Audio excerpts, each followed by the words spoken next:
I am Joel McLeod. I'm Roland Tanner. And welcome to the Thursday 905 Roundup.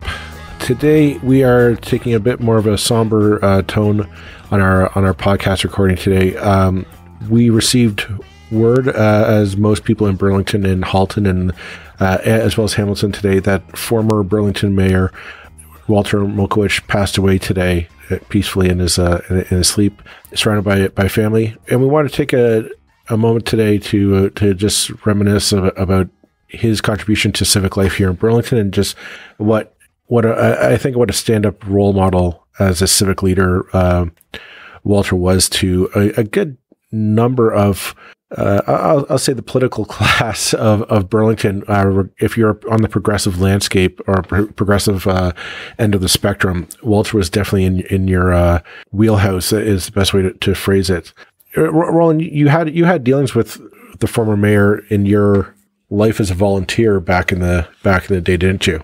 Yeah. I mean, Walter was a friend. I mean, anybody who's not familiar with this part of Burlington in particular, but Halton and to an extent Hamilton, may not know who Walter Mulkewich is. But he was mayor of Burlington back in the 90s. But certainly after stepping down from that role, which he had to step down for ill health, he continued to play a significant role in the life of the city in all kinds of ways, partly just as a mentor. I mean, being just incredibly well liked by his colleagues on council. Those were the days. And how I met him was through something called Shape Burlington, which was a committee established in about 2008, I can't quite remember the dates now, 2008, 9, which is really the first sort of thing that I was involved in to do with politics, certainly municipal politics.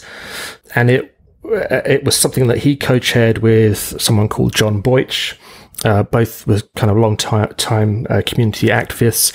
And the idea was to fix what was seen at the time as being a very problematic kind of relationship between citizens in Burlington and the city, and it was felt that something needed to change, and that committee was really important at the time. I mean whether the ends it hoped to achieve were achieved, I'll leave for others to ask. It led to various things, but certainly Walter on that was really, to say he was the key person on that committee with John Boych is an understatement. I mean, it wouldn't have happened without him and without them.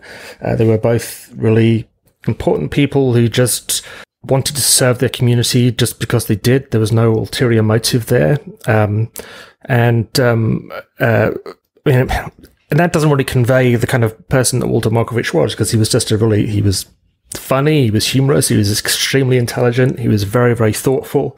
He wasn't someone who rushed to judgment about anything, and he was a lifelong NDPer, and he ran for the NDP in Burlington several times, I think.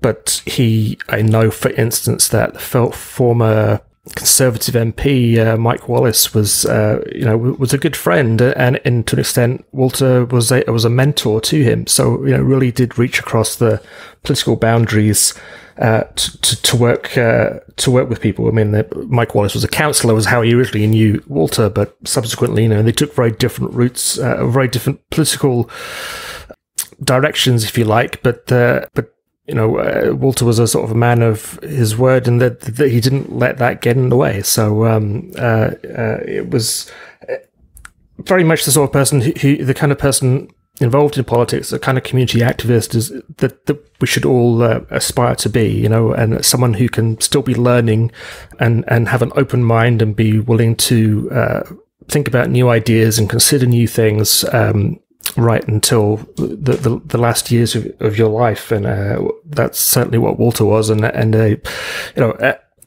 he will be a huge loss for Burlington, because he was someone that I think everybody kind of looked to as, this is the kind of person we'd all like to be.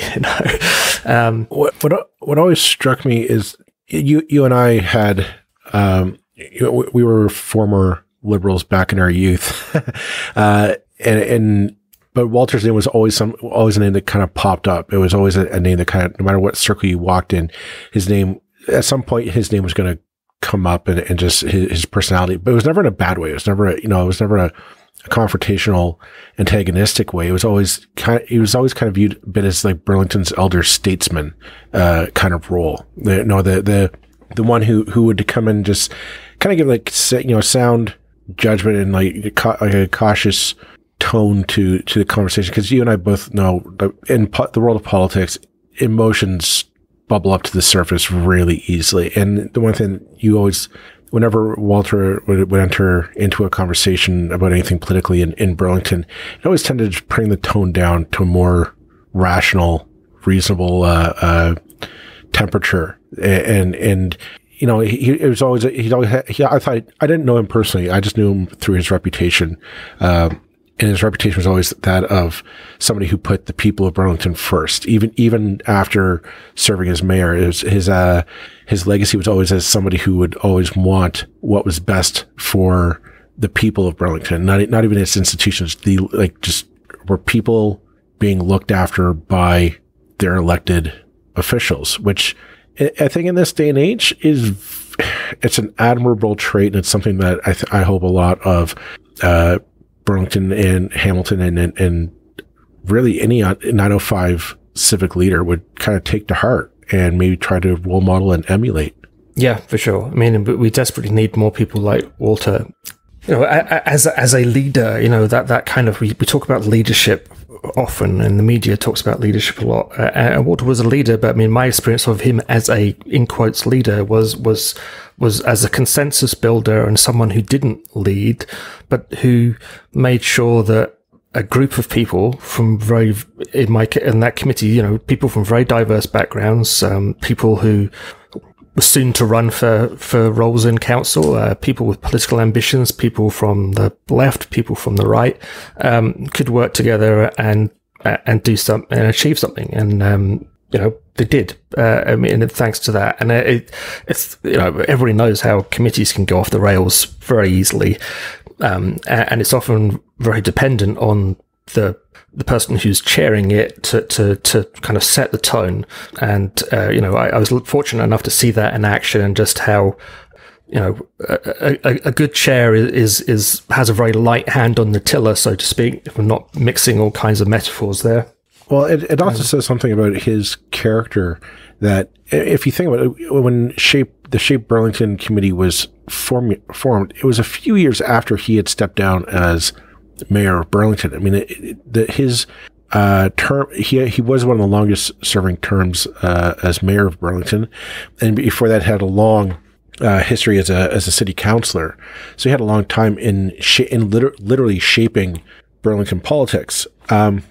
So to come in and be part of a committee that says, well, we think the relationship between City Hall and the citizens is damaged and needs to be rebuilt and reformulated. I think a lesser politician would look at that and say, oh, that's an insult to me. You're saying that's because of me. Absolutely. How dare you? And take it as an insult. Instead, he took it as an opportunity to kind of say, yeah, let's rebuild. What can we make better here? And in some ways, you might want to say, like, as much as we want to say, like, few politicians actually get to make a legacy move. A few mayors do, really. Aside from maybe getting your name put on a community center or a library, maybe. Few mayors really leave something that's really like a real legacy or a real change to the community that they served. The Shape Burlington Committee really was, I would argue, Walter and John Boych's legacy to Burlington, to really say, no, let's really give the people a pathway to input their voices into the political discussions happening that are affecting them. And they did both, credit to John as well, who you and I both knew as well.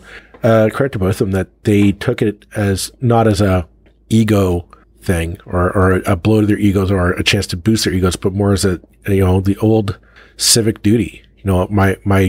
My city has called me to serve, and I answer the call kind of mentality, which again is few and far between these days. Yeah, they were both very different people in some ways. I mean, they worked well together, but from very different backgrounds, and I mean, I think the one thing that probably united them is they could enjoy a beer in the bar. But they were very different, but it complemented it well. And that kind of, it can sound corny, but it was the honest truth that the people who just believed in public service and in building in change for the better for a community. And you're absolutely right. And I'm just going to re-emphasize that point you made because it's so right that most people, after they finish their career in politics, it's a natural human thing. We're all kind of guilty of this. Or it's very difficult not to be guilty of it, is that whatever way we did things was the good way, right? And it worked for me. It was fantastic. We don't need change. And the longer someone's career goes on, the more it tends to be. And again, this isn't a criticism. It's just kind of human nature that we do this. The longer your career goes on, the more set in the ways you become, and the more defensive you are of people suggesting that maybe you could do it better. And to say Walter was the absolute opposite of that is an understatement. To basically be the co-chair of a committee that was saying the city has a problem with how it deals with the public, and we need to consider really quite radical changes. And I'll keep my own opinion out of it, but I certainly would agree with that and think there are still changes that would do well to happen today. But yeah, I mean, I think that kind of open-mindedness is a very rare skill, an ability to keep that open-mindedness right through your life, and to be willing to consider thoughtfully. And there are few people on earth who are more thoughtful about any answer they gave to a question than Walter. Think about it seriously and then give you a considered answer about something rather than rushing to judgment. But yeah, I mean that's a really important thing. But it's one of those things. It's the way that you described Walter and John's relationship there was, that's kind of how politicians are supposed to act. And we don't see that enough in not just at the municipal level, but at our provincial and federal level, that you can come in with your beliefs and your political background and where your opinions and thoughts and how you think the problem should be solved. But to sit down with somebody that you would have an opposing viewpoint to, and you say, well, I got to find a way to work with you, and the heck of a guy mentality of, some guy I want to have a beer with.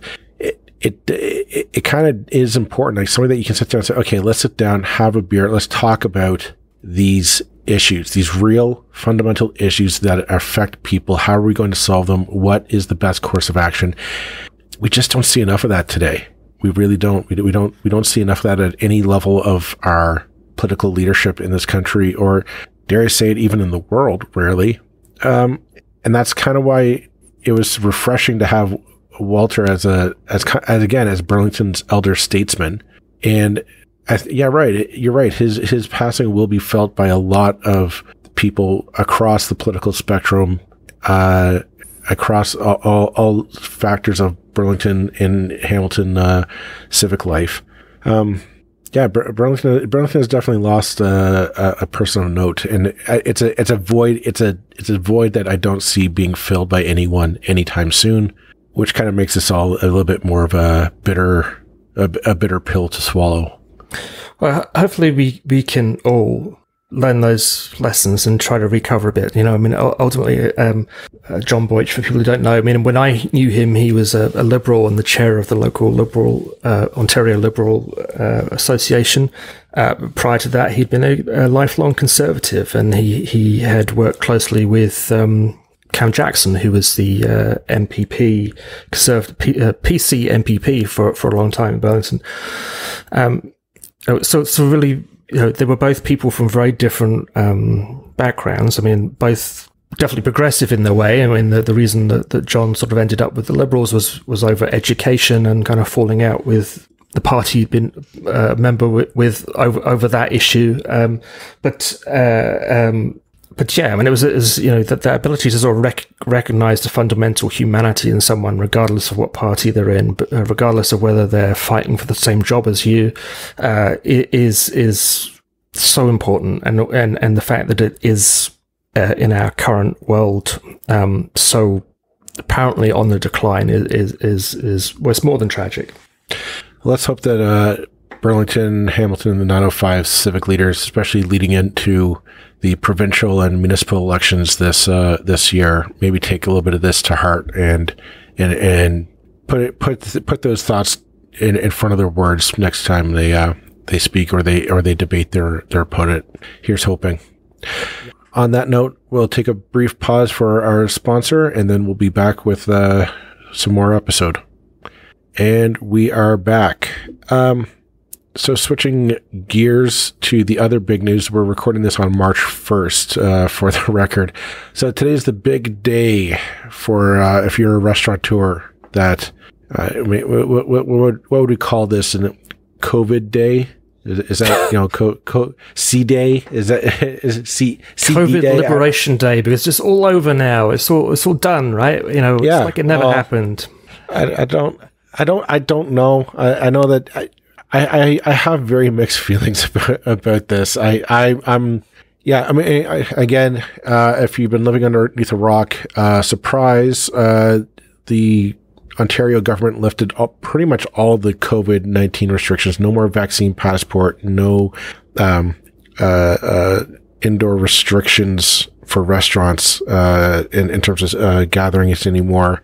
And it appears on the horizon that the mask mandates may be lifted as well in a few weeks. So right now it looks like we're all going back to life as normal. I approach this with great trepidation. And maybe that's just me being traumatized from 2.5 years of COVID-19. But I have a feeling we've been here before. We've done this dance before, and it never works out well in our favor. Yeah, I feel the same doubt, confusion. The easy thing to do is to be really angry at the provincial government, and that may be the right thing. I'm not saying that's not the right thing at all. Far be it from me to ever jump to their defense. But what does this really amount to? I think what it really amounts to is the process that some other countries have already gone through, for better or worse. In some cases, certainly seemingly worse. Of basically saying, okay, over to you guys. We're done with this. We'll let the numbers go where they go, and you take responsibility for your lives, which in one way is okay. I mean, we do ultimately have to make our own choices. In my own kind of way of thinking of it increasingly is, I feel I have a responsibility not to put anybody else at risk, but by what I do, so that if I were to catch it, I don't give it to anybody else, but that I'm at liberty to take what risks I want to take to fit in with my life isn't really the way I want to put it, but ultimately we take risks when we get in a car. This can easily start sounding like I'm one of the truck people, and that's not what I mean. It's absolutely not. But basically that's what's been given to us now. It's like, you decide what you're comfortable with. If you want to go to a bar, go to a bar. You're taking the risk and you're taking the consequences. If you want to travel, you're taking the risk, you're taking the consequences. And I think that the thing that has to be mentioned here are the thousands and thousands and thousands, if not millions, when you count up the entire country, of people who have compromised immune systems for whatever reason, or who basically can't take that risk because that risk is much too high. I'm risking, like I say, I'm taking a risk if I go to a bar, because you're basically putting faith in whoever you're sitting next to. Who's a complete stranger. Well, that's one kind of risk that it's like, okay, is that reasonable for me? For me, yeah, maybe it is, but it's for all the other people that were. See, I'm comfortable with taking the risk myself, because I'm vaccinated. My wife is vaccinated. Our kids will be vaccinated. We're in the process of getting that done. So we're taking the process to secure our family and all that. I have mixed feelings, because the rationale doesn't sound like it's based on science, in my opinion. The lifting, like I should preface this by saying I didn't think the lockdowns worked at all, really. I think the lockdowns were basically another sign of we don't have a plan, we're just giving up and we're locking everything down. There's no let's put conditions on people to interact with each other. Let's really educate people on how to live with this virus. That's the other thing, is we're hearing this, oh, now we have to live with it. It's like, no, this isn't living. This is just giving up to it. Because living with it means we're going to have to change our habits. We're going to have to change our lifestyles somewhat.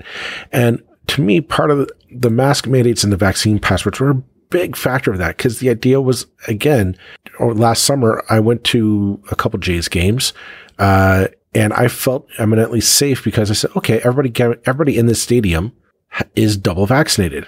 I know this. I got my, because of the vaccine passports. When my wife and I went out for a couple times last year for a bite to eat at a restaurant, I knew everybody in that restaurant was protected. I felt safe there. I necessarily won't feel that way now because I don't know. And that's the thing, is like, we're now, you're right, we're on our own.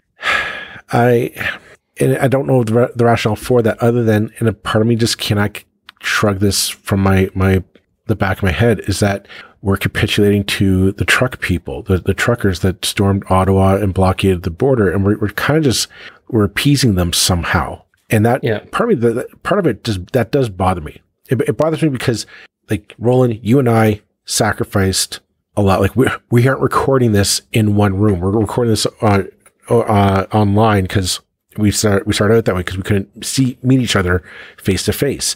I haven't seen friends in close to 3 years now because of this pandemic, because we were told we shouldn't get together in groups. So be it. My children have had really horrible birthdays because of restrictions, and to say, yeah, none of that we didn't learn anything from that.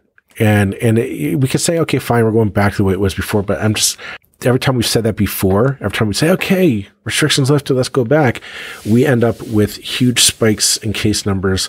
My worry is from what you and I have had epidemiologists and doctors on this show, and all of them have said, yeah, another variant will come. We don't know when, we don't know where, we don't know how bad it's going to be, but another one will come. And my worry is, yeah, what if it is worse? What do we have anything to get people to say, okay, well, I have to just readjust my life to this? We don't. And yeah, like you say, to basically say that the people who are primarily spreading it, the people who are primarily ending up in hospital, have no kind of consequences for their actions, that we're not going to demand. Like you say, if we're all triple vaccinated now and we're in a bar, that's imminently kind of reasonable risk for most of us, not everybody, but for most of us. But when that's gone, and then when it's anybody and anything, and yeah, I mean, it's a totally different sort of calculus. I mean, I'm almost exhausted from I don't have the energy to be angry anymore about any of this. Yeah. It's almost like I've given up, and it's like, I don't know. I don't know what the right thing is anymore. I don't think that anything the government has done at any point, the provincial government has done at any point, has been logical or that's far-sighted or anything. But here we are. I also, you and I are political animals, and I fully believe that this is a political calculation, because the provincial election is on June 2nd. It's a few weeks away, not years now, and I think they want people to they want somehow people to forget the last 2.5 years. I think they want to forget the parents panicking as all of a sudden schools are closed starting on a Monday, and parents have to race to find daycare or childcare or whatever.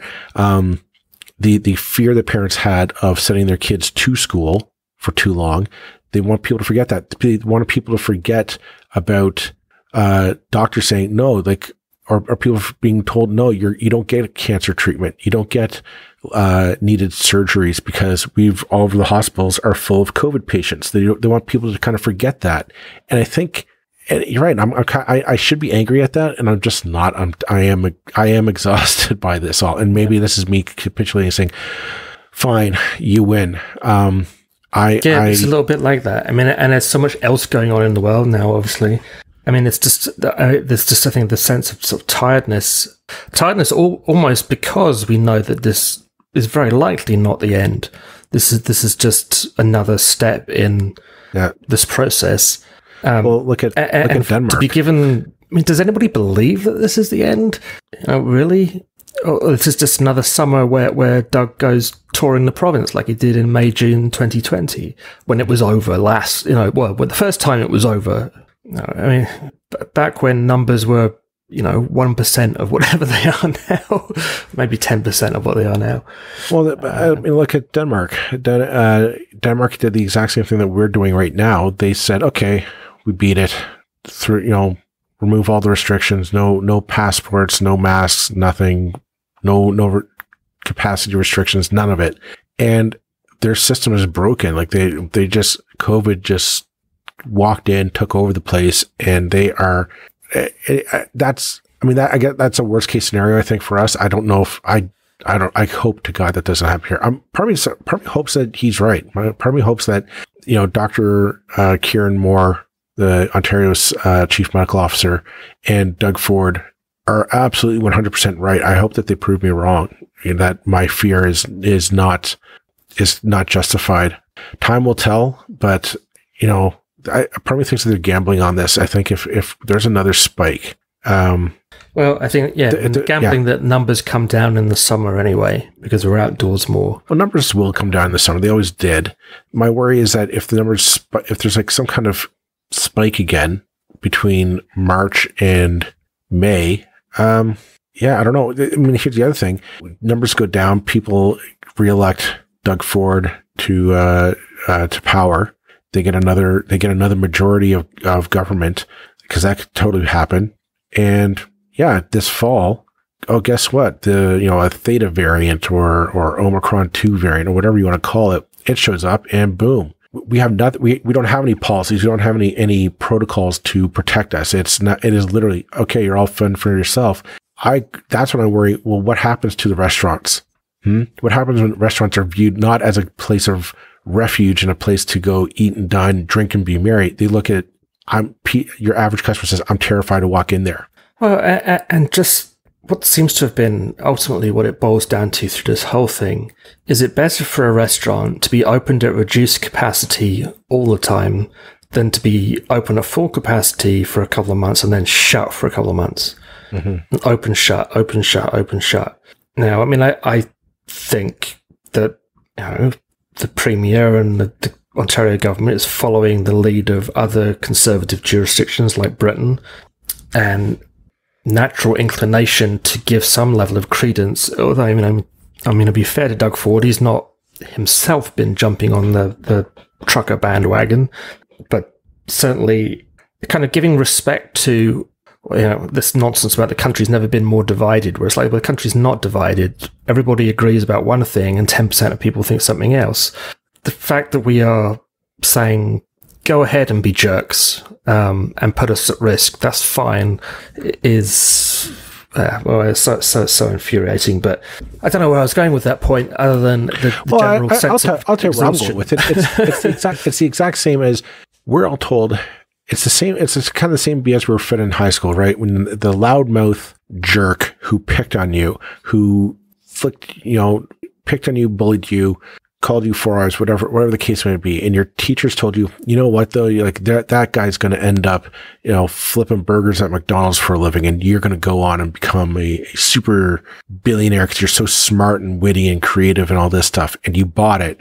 And flash forward 20 years later, nope, that didn't happen. Life doesn't work out that way, and you got to suck it up and say, oh, well, okay, sometimes the asshole wins. This is pretty much saying we're letting the assholes win on this. We looked them in the eye. They took over the capital, the Ottawa capital. They blockaded the Windsor border. And instead of saying, no, we're not, we are going, get in line, sit down, shut up. Instead, we kind of said, okay, you know what? We'll give you what you want. We'll lift all the mandates, lift all the restrictions. And I'd like to see the reward for those of us who played it by the rules. We don't get a reward. Because it feels like those guys have been rewarded. Okay, they aren't getting warned. You get to go to the bar without your mask, without your vaccination or whatever. And it's like, where was our well done pat on the back? You know, I mean, that's the thing. We don't get one. This government's not going to give us one. This government, we are not going to get our reward. We're not going to get our just desserts. We're not going to get our victory parade. We don't get to go to a COVID success, a COVID victory concert. We don't get to go to those things because those will be attended by that 10-15% who held up the Capitol, who held up the trade on the border, who forced Ford. The Ford plant in Oakville to shut down a line to cost people's wages and hours. The people who did that, they get to go to those concerts. They get to hold their head high and say, we won, we're in control, we get to feel proud.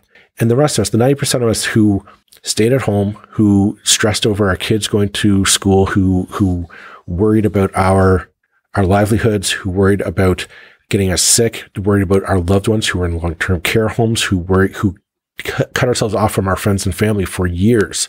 We don't get anything. We do not come out the winners on this. And we get told that we're dividing the country, by imbeciles. If you're a listener to this podcast and you're feeling the same way that I am, I'm sorry, I don't have any comforting words for you. That we don't get to walk away winners in this. We don't get to walk away feeling I defeated COVID. We get to go and hang out with the assholes that we did all the work for, and they get to walk home with the gold medal. They get to walk home and they get to go and party and act like they won, because they did. You and I do not. We're the ones who stayed up all night doing the work, doing the assignment, doing all the hard work, handing it in, and they get all the credit. And if you're pissed off at that, just remember that. Yeah, and I think there are literally millions of people, when you include the people who are immune compromised, have health reasons. But add to that the huge number of people, I think, who just were particularly careful through this whole thing, who are older, who feel more vulnerable for a whole host of different reasons, who are scared to leave their homes now, rightly or wrongly, but with some just level of justification. Undoubtedly, because it's still out there for them, and those people who've given up the most, who've, like you say, been the kind of A-star students who never bent the rules even for a moment, who stayed home when they didn't need to stay home, who haven't been to a single bar yet or even a patio. There are millions of those people who are getting royally kind of told, we don't care about you. We're going to make the world for the people who are the biggest assholes. Yeah, the worst people get to go and have a party. And, it's like, you went to Jays games last year. I'd like to go to a Jays game again, but I'm not sure if I want to, almost less this year than last year. It would feel strange. It's a mess. All right, folks. Well, we're going to leave it at that for this week. Thank you very much for listening. We'll have a new episode next Tuesday for you to listen to. Until then, take care and see you later. Bye-bye.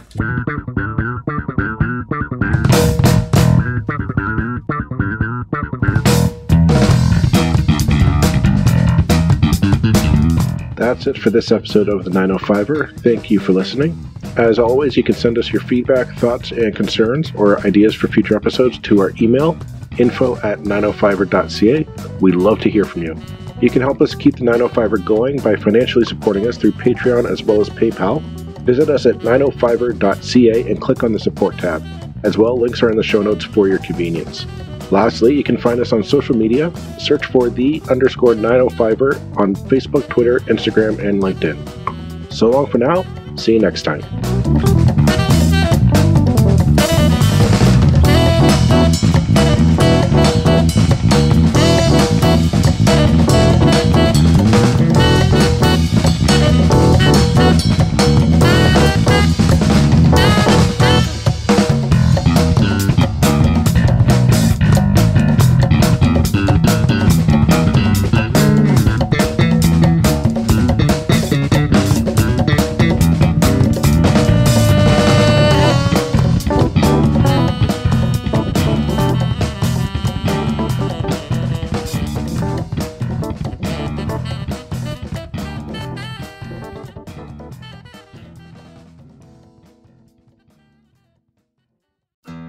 You looking to make the most out of this life and optimize your personal wellness? Then check out the Natural Man Podcast. Join me, host Mike C., as we explore all areas of human wellness, physical, mental, and emotional. Learn strategies to optimize your own well-being and be in the driver's seat of your own health. Remember, your doctor works for you. Learn biohacks, neurohacks, ways to improve sleep, and ways to optimize your body and your mind. Check us out on Apple, Spotify, the Fountain app, and at naturalmanpodcast.com.